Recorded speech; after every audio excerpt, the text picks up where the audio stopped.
আমি একজন সাহাবার জীবনী শোনাবো আপনাদেরকে। আব্দুর রহমান ইবনে আউফ রাদিয়াল্লাহু তাআলা আনহু। 10 জন জান্নাতের দুনিয়াতে বসে যে 10 জন সাহাবা জান্নাতের সুসংবাদ পেয়েছেন তাদের মধ্যে একজন, আলহামদুলিল্লাহ বলেন। আব্দুর রহমান ইবনে আউফ রাদিয়াল্লাহু তাআলা আনহু প্রথম 8 জন মক্কায় যারা কালিমা পড়ে মুসলমান হয়েছে তাদের একজন। তার স্ট্যাটাসটাকে জেনে নেন। তো তিনি যখন মক্কা থেকে হিজরত করে মদিনায় গেলেন, মনে রাখবেন মক্কা থেকে যে সাহাবার বাড়ি ঘর ছেড়ে হিজরত করেছে তাদেরকে বলে মহাজির, মানে হিজরতকারী সাহাবা। আর মদিনাতে যে সমস্ত সাহাবারা তাদেরকে রিসিভ করেছেন তাদেরকে বলে আল আনসার, মানে সাহায্যকারী সাহাবা। তো যারাই হিজরত করে মক্কা থেকে মদিনায় যেত, বিষ্ণু ইসা ইসলাম মদিনার কোন সাহাবীর সাথে তার ভাই পাতিয়ে দিতেন, আল মুআখাত, ব্রাদারহুড করে দিতেন, দায়িত্ব দিতেন যে তুমি এই সাহাবীকে দেখবে। তো আব্দুর রহমান ইবনে আউফ রাদিয়াল্লাহু তাআলা আনহু যখন হিজরত করে গেলেন, তার দেখভাল করার জন্য যে সাহাবীর দায়িত্ব পড়ল তার নাম হচ্ছে সাআদ ইবনে রাবিয়া, আনসারী সাহাবী রাদিয়াল্লাহু তাআলা আনহু। বিষ্ণু বললেন, সাআদ, আব্দুর রহমান ইবনে আউফ তোমার ভাই, ভাই বানিয়ে দিলেন। কি বানিয়ে দিলেন? তুমি তাকে টেক কেয়ার করবে, সে হবে তোমার মেহমান। সুবহানাল্লাহ। সাআদ ইবনে রাবিয়া রাদিয়াল্লাহু তাআলা আনহু তিনি আব্দুর রহমান ইবনে আউফকে ডেকে নিয়ে গেলেন, ঘরে নিয়ে গেলেন মেহমানকে, এবং বললেন, ইয়া সাআদ ইন্নী আকসারুল আনসারি মালান। হে সাআদ, তুমি চিন্তা করো না, তুমি মনে করো না যে তোমার ভরণ পোষণ দিতে আমার কষ্ট হবে। আমি মদিনার সবচাইতে বড় বিজনেস ম্যাগনেট, সবচাইতে বড় বিজনেস ম্যাগনেট আমি। No tension, don't worry about ইট।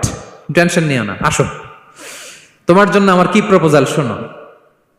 ফাআকসিমু লাকা নিসফা মালি, আমার যত সম্পদ আছে আমি অর্ধেক তোমার দিয়ে দিব। সুবহানাল্লাহ। এত আসতে আপনার বাড়িতে কেউ মেহমান হলে করতে পারবেন এরকম? আল্লাহ, কেমন প্রেরণার বাতিঘর তারা। ফাআকসিমু নিসফা মালি, হে আব্দুর রহমান ইবনে আউফ, আমার অর্ধেক সম্পদ তোমারে দিয়ে দিব। এখানেই শেষ না, এরপর বলতে লাগলেন, আমার অনেকগুলো স্ত্রী আছে, তুমি কোথায় যে মেয়ে খুঁজবা, প্রস্তাব দিবা, এত ঝামেলার দরকার নাই। আমার কোন স্ত্রীকে তোমার ভালো লাগে বলো, তার যদি তোমাকে ভালো লাগে তাহলে প্রয়োজনে তাকে আমি ডিভোর্স দিয়ে দিব, তাকে নিয়ে তুমি সুখের সংসার করবা। আল্লাহু আকবার, আল্লাহু আকবার। অর্ধেক সম্পদ দিয়ে দিব, আমার একাধিক স্ত্রী আছে, কাউকে যদি তোমার পছন্দ হয় এবং সেও যদি তোমাকে পছন্দ করে, প্রয়োজনে তাকে ডিভোর্স দিব।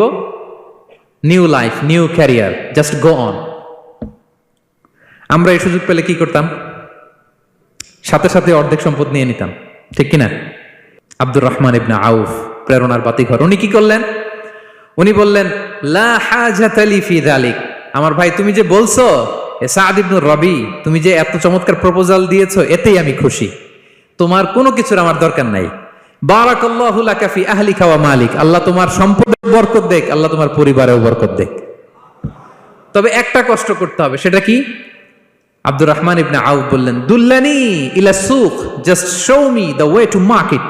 মদিনার বাজারটা কোথায় এটা একটু দেখায় দাও। আমি নতুন মানুষ, পথঘাট চিনি না। দুল্লানি ইলা সুক, just show me the way to market of Medina. মদিনার বাজারটা কোন রাস্তা একটু দেখায় দাও। আল্লাহু আকবার। সাআদ ইবনে রবি বললেন, এই তো মদিনার বাজার। উনি যে কিছু ঘি কিনলেন, পনির কিনলেন, কিনে বিক্রি করলেন, প্রফিট করলেন। ওই প্রফিট দিয়ে আরো বেশি করে কিনলেন, আবার বিক্রি করলেন, প্রফিট, আবার বিক্রি করলেন, প্রফিট। এই কেনা বেচা করতে করতে 1-2 মাসের মধ্যে উনি মদিনার one of the biggest business magnate হয়ে গেলেন। আল্লাহু আকবার। কি হাড় ভাঙা পরিশ্রমই না তারা করেছেন।